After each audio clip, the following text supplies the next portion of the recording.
Morning. Thank you for joining me today. A lot going on, and want to get some preliminary thoughts out of the way first.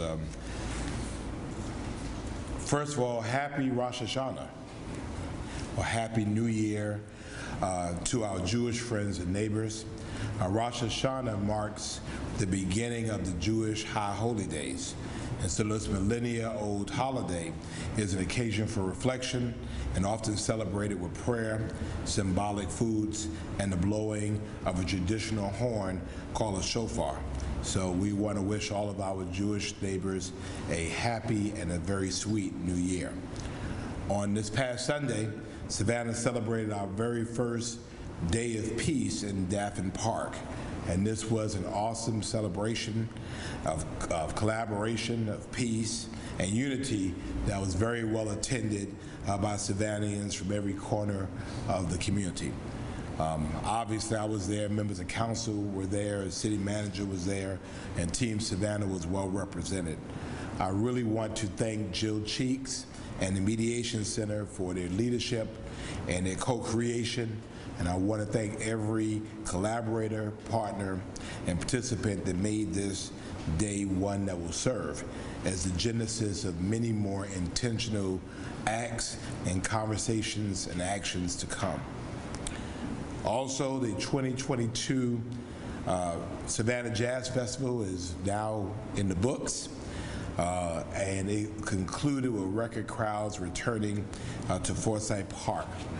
The weather was perfect by Savannah standards, and everyone had a great time. It was just great to see so many people in town, so many of our locals here. And so the City of Savannah is a proud supporter and sponsor of the Savannah Jazz Festival. And so I was honored to take part in the Hall of Fame induction ceremony of Mr. Bob Faircloth. And so my thanks to the entire Savannah Jazz team. This morning, City Manager, myself, Team Savannah, along with our county partners and other municipalities are talking about the elephant in the room. We have been talking about hurricane preparations for months, and this week we have our first signs of the reason why we keep talking about being prepared. Hurricane Ian is a significant storm. It is approaching Florida, and we are in that cone of uncertainty. And so we are preparing for potential impacts. As you all know, we worked collaboratively with the Chatham Emergency Management Agency, and so the City of Savannah has moved to a partial emergency command activation for what we call operating condition 3 today. And so that is real emergency management talk to mean that we're getting really ready. Potential impacts to our area are expected Thursday and Friday, and it can include gusty winds that are potentially tropical storm strength, possible isolated tornadoes, 4 to 6 inches of rainfall, and elevated tides. And what this means for Savannah is that we have to make sure that our offices have transitioned to do what we have always prepared to do to make sure we are as ready as we can be. So the city manager's office and our emergency management office have coordinated city staff to include our sanitation, park and tree, stormwater, police and fire, and communication teams to make sure that we are ready, activating and putting into effect the plans that we prepare to implement. Stormwater crews are checking some of our known flooding hotspots, checking and clearing any significant ditch obstructions, such as beaver dams, and verifying that all stormwater pump stations are prepared for significant operational use. Savannah Police and Savannah Fire are actively working on plans for response to potential hazards, including impassable roadways and other life and safety hazards. The Park and Tree Department will be performing thorough checks of their equipment to assess optimal operational effectiveness and preparation of the storm. This equipment will be utilized to help with tree cleanup and removal if needed. Our communications team is working closely with Chatham County to make sure that we're talking out of one voice, speaking one message, that Savannah residents and businesses are aware of the latest developments throughout the week. And the city will be posting updates on our social media platforms at savannahga.gov/hurricane, savannahga.gov/hurricane. And we also have a alert button at the top of our website. Sanitation crews are working to maintain regular collection schedules through Thursday. We know that Thursday is our busiest collection day. We'll see where we go from there. Friday's yard waste collection will likely be delayed due to anticipated impacts from Hurricane Ian. The collections will be resumed as soon as possible once the storm passes, and the city will provide updates to residents on what to expect. Sanitation also wants to remind everyone to remove any debris from their property that could become a projectile during the storm, and to secure refuse and recycling carts before the storm arrives. So what we're saying is game on. This is no longer a drill, and now is the time for you to review that personal emergency plan that we started talking about in June. Replenishing your emergency kits, and of course the information is still available at ready.gov, ready.chathamcountyga.gov, ready.chathamcountyga.gov. If you have not done so, you can still sign up for SEMA alerts at chathamemergency.org, chathamemergency.org, or text SEMA, C-E-M-A, to 77295 to receive up-to-date information as it becomes available.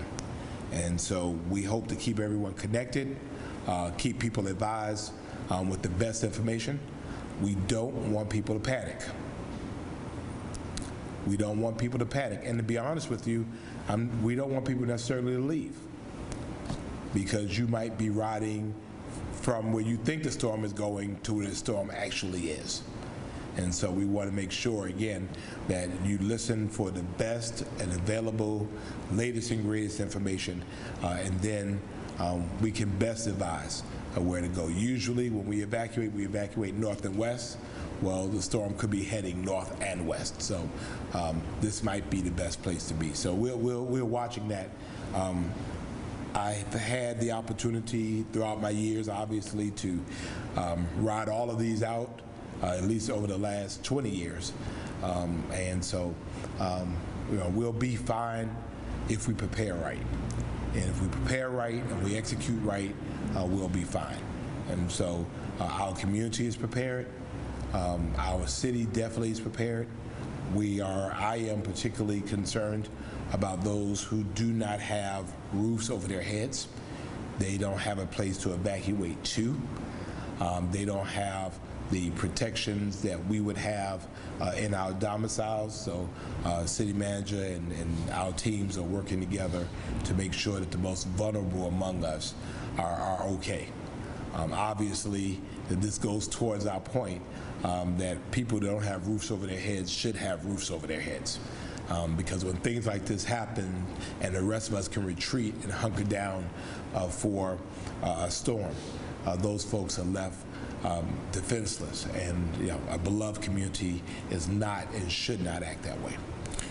This morning, I spoke to Senator Raphael Warnock and Senator John Ossoff. Both called and offered any support that they had. I'm obviously very grateful that we have that connection with our two U.S. senators that are concerned about what's happening here. And obviously they have made sure, and both have indicated not only their best wishes for us, but also their willingness to help us with any federal assets should we need them. So very grateful for Senator John Ossoff and Senator Raphael Warnock again. To have that type of personal connection where, they're calling us, checking on us, means the world to us. And so we'll see where this goes.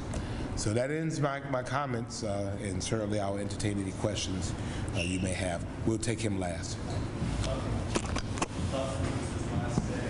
We're going to take him last. Has there been any discussion on the impact the storm could have on Broad Street construction? Obviously, there are a variety of construction projects that are going on around the city, and so contingency plans are regularly made for making sure that you secure construction areas, making sure equipment is moved to a safe place. So Broughton Street and other places in which we're doing construction. I would think also, well, actually a bigger concern would actually be at I-16 and I-95. That interchange there is a huge construction project going on over there. Again, Georgia DOT and those folks are making sure that they take care of those things as well. Again, the key here is to secure construction zones, making sure you move equipment out of the way, making sure you have personnel out of the way, making sure that the areas are passable, or if they're not passable, making sure that they're secured. Good morning, Mayor. Good morning. Are there talks about a stay-at-home order regarding this storm? Well, right now, we want people to stay at home, again, until things change. We have an emergency declaration that I'm prepared to sign once or should the county decide to do it. Again, we've been in communication. We've had our command policy group that has been in discussion. So we'll do that in coordination once we have the best information from SEMA and our partners. Then we'll decide, ultimately, if it veers to the west, as we're hoping that it will, then we'll just tell people just to hunker down and stay at home. Obviously, city staff and those that have signed up for this type of duty will be deployed as they need to be deployed, or deployed in different ways in tune with emergency assignments. Everybody else, will decide where they go. So right now, we're still waiting. Again, this has not made Florida landfall yet, and so we're just watching. We don't want to move too fast, but we don't want to move too slow. Another question regarding those who got roof over their head, I know you brought that up. Are there options on the table to open up places like schools or public parks, public recreation centers to them, for them to shelter? Well, that's why I'm very and especially pleased about the work that the City of Savannah has done in really amping up our partnerships. We have an interagency council now, and we now have some improved relationships that'll help us to be able to do that. So now here's an opportunity for them to be able to make sure, and again, they'll work out whatever is the best solution, be it a school, be it a building, be it existing resources. Right now, I don't know enough about what is actually needed. And again, that's all predicated upon what the impacts are anticipated for the area. So I'm sure the city manager has already corralled those resources, and we're starting to talk about how and the best way to take care of our neighbors. Thank you. Mm-hmm. Good morning. Good morning. So I know you said that some storm crews are looking at those flooding-prone areas of the city to make sure they're all good, but what would be your advice to residents who live in that area who, in any rain event, there's a chance for flooding? What would be some things you're talking to? Right. Any rain event, there's always the chance, particularly in Savannah. We are below the water line, so to speak, and we have some areas in our city that are basins. You don't see it until it actually floods, and we know where those areas are. So we have deployed barricades, or will be deploying barricades at these known areas that, once we get into a significant rain event, we're going to close those areas immediately. We are fortunate that we don't have structural flooding like we used to, and we know that also the level of flooding depends on the level of tide or where we are in the tide. I've understood we might be in a king tide situation, which might mean even more flooding. We also know that, fortunately, due to investments the City of Savannah has made over the years, we don't stay flooded. And so we have pump stations that can do their job. The goal is to make sure that no drainage areas are impacted by debris. We're clearing those now, and so we expect that should resolve itself relatively quickly. My major concern, of course, is that we have a tree canopy of over 80,000 trees, and we have seen that in lesser storm events, some of these trees were pulled out of the concrete. Again, no way we can necessarily prepare for that, but again, just keeping our eyes open, making sure that we address known hazards proactively, make sure our citizens are aware, and then if we have this significant storm event, be it a tropical depression or a tropical storm or anything higher, advising folks just to stay where they are and be safe until it's safe to go out. Thank you.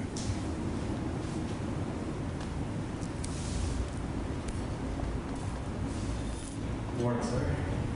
Good morning, sir. So really the only thing for me, I was just curious, this will be the first storm event really of any significance that we've experienced since COVID.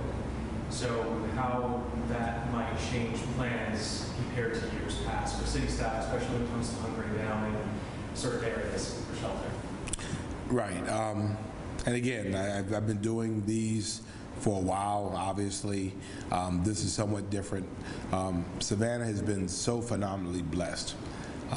For 2 out of 3 years prior to COVID, we evacuated. Fortunately for us, which would have been devastating if we had to evacuate during COVID. Now things are better. And so, city staff will have those contingencies. Obviously, if we're in close quarters, we'll address that appropriately and adequately. This is a game changer. We have to make sure again that we are careful. We're also entering flu season. And so again, and I've heard there's a pretty aggressive flu strand out there as well, so making sure that we are not only maintaining situational awareness, but situational safety. And so that's something that city manager has at the top of the mind, and we're trusting that we have to keep our responders safe. We have to keep our team safe in order to address the needs of our residents. Thanks. So as I understand it, today, Mr. Evans is, Thursday. well, this is your last press conference. So the news of the day is that Sean Evans is deserting us. He's going to become a suit.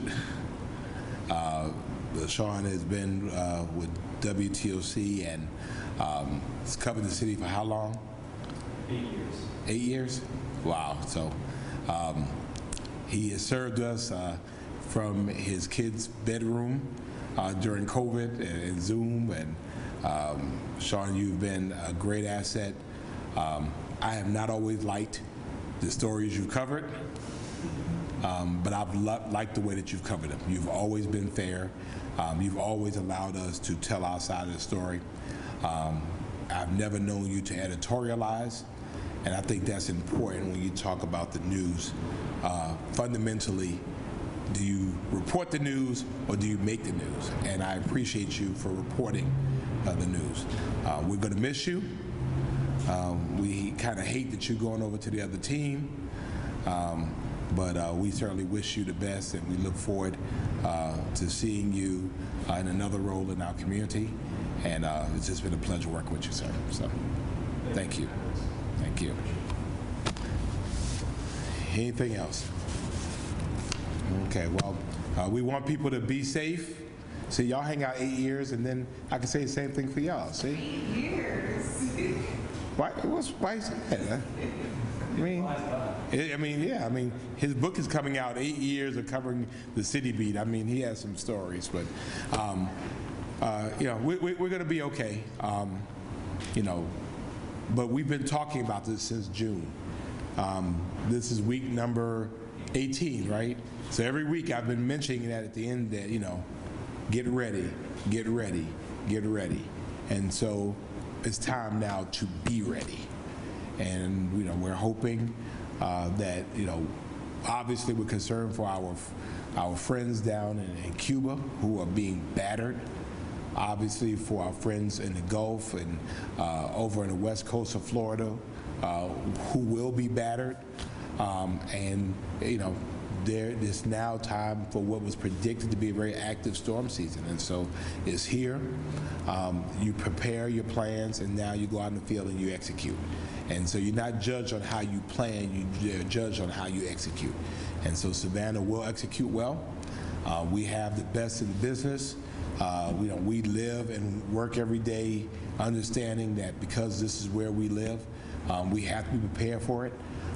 SEMA, the Chapter Emergency Management Agency, is nationally respected for the work that they do. I've worked with them personally for over 20 years.